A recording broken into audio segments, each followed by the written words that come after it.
કેમ છો? મજામાં ને?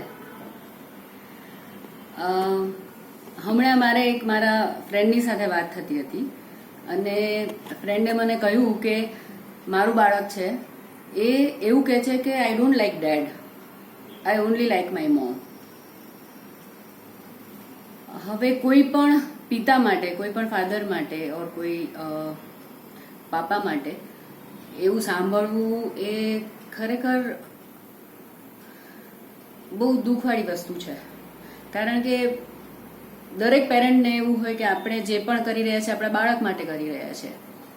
અને બાળક જ્યારે આવું સેન્ટેન્સ તમને કહે, હવે આ તો થઈ બહુ જ નાના બાળકની વાત, પણ બાળક જેમ જેમ મોટું થતું જાય એમ તો કમ્યુનિકેટ કરવાનું બી છોડી દે કે આઈ ડોન્ટ લાઈક યુ, એવું તમને સ્ટ્રેટ કહે પણ નહીં.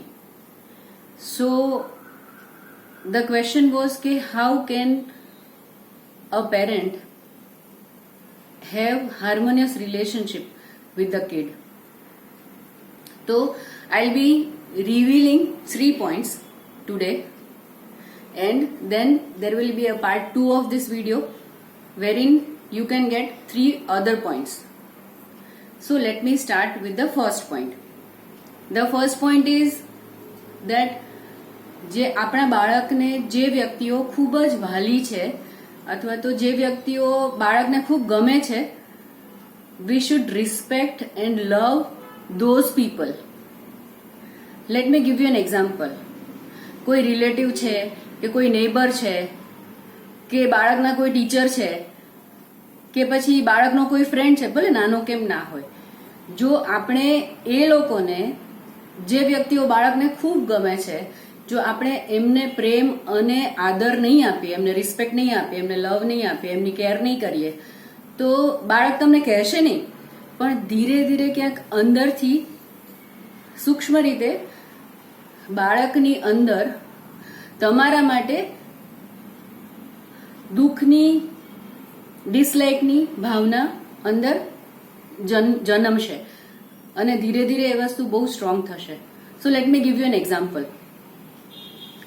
બાળકને એના મામા ખૂબ ગમે છે, but you don't get along very well with your brother in law. તો હવે બાળક ક્યારેય બોલશે બી નહીં, બટ એમનું observation is very keen and they can get vibes and energy through the environment કે પપ્પા અને મામા વચ્ચે કંઈક અણબનાવ છે. હવે જ્યારે બાળકને મામા ખૂબ ગમે છે અને તમને નથી ગમતા, તો there is a gap, there is a mismatch. So how can you have good relationship with your brother-in-law so that you can have good relationship with your son? હવે હું તમને એક ડીપ કન્સેપ્ટની વાત કરું. When we don't like somebody and if we observe ourselves from inside, we don't like or we dislike some part or some portion of ourselves, our personality, જેના કારણે એ આપણને સામેની વ્યક્તિમાં રિફ્લેક્ટ થતું હોય ને એવું લાગે. So in this case, when we dislike somebody, we don't like somebody, we need to work on ourselves first. What is that? We need to heal that part of ourself. So that is the first point. Now the second point.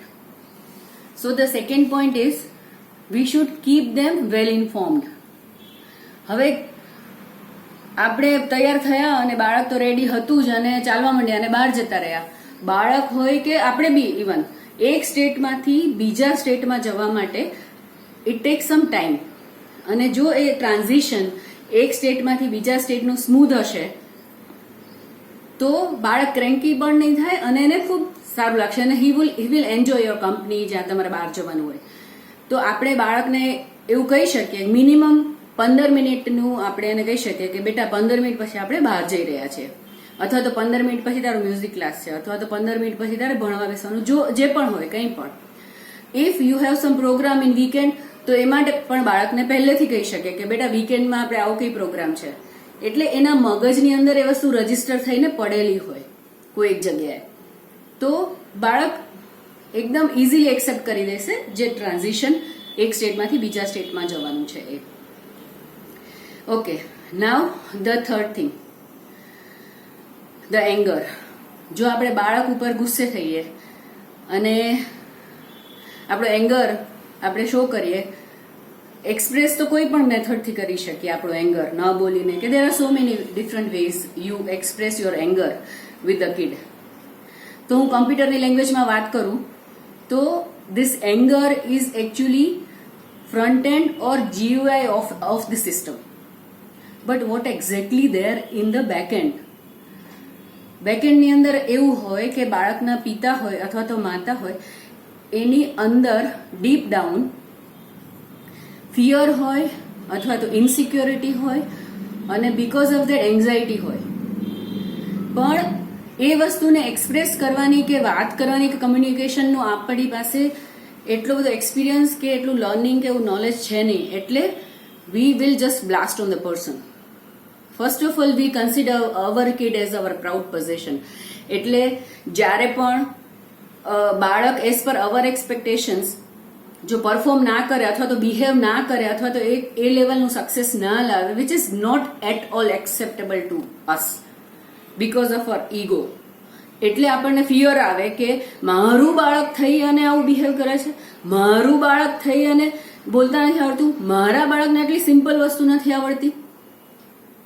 અને આ વસ્તુને કારણે જે આપણી insecurity છે, જે આપણો fear છે, જે આપણી એન્ઝાઇટી છે, એ એંગરના સ્વરૂપે બાળક ઉપર બહાર નીકળે છે. તો આવા કેસની અંદર વી need to go inside and we need to look inside and we need to address our fear, our anxiety, so that એ વસ્તુ બાળક ઉપર બ્લાસ્ટ ના થાય. And parenting is the most difficult job on this earth. હવે જે આપણા દાદા જે છે, એમણે દાદાએ આપણા પેરેન્ટ્સનો ઉછેર જે રીતે કર્યો કે આપણા પેરેન્ટ્સે આપણો જે રીતે ઉછેર કર્યો, આ બધા જે અને આપણે આપણા બાળકોનો કરી રહ્યા છે, એમાં જમીન આસમાનનો ફરક છે. એવરી ડે વી આર ઇવોલ્વિંગ અને જનરેશન ગેપ જે છે એ ધીરે ધીરે નાનો થતો જાય છે. તો આવા કેસમાં જો આપણે આ આખી ઇવોલ્યુશન પ્રોસેસ ઓફ પેરેન્ટિંગમાં if you don't evolve our selves by learning new things, then there will be conflict.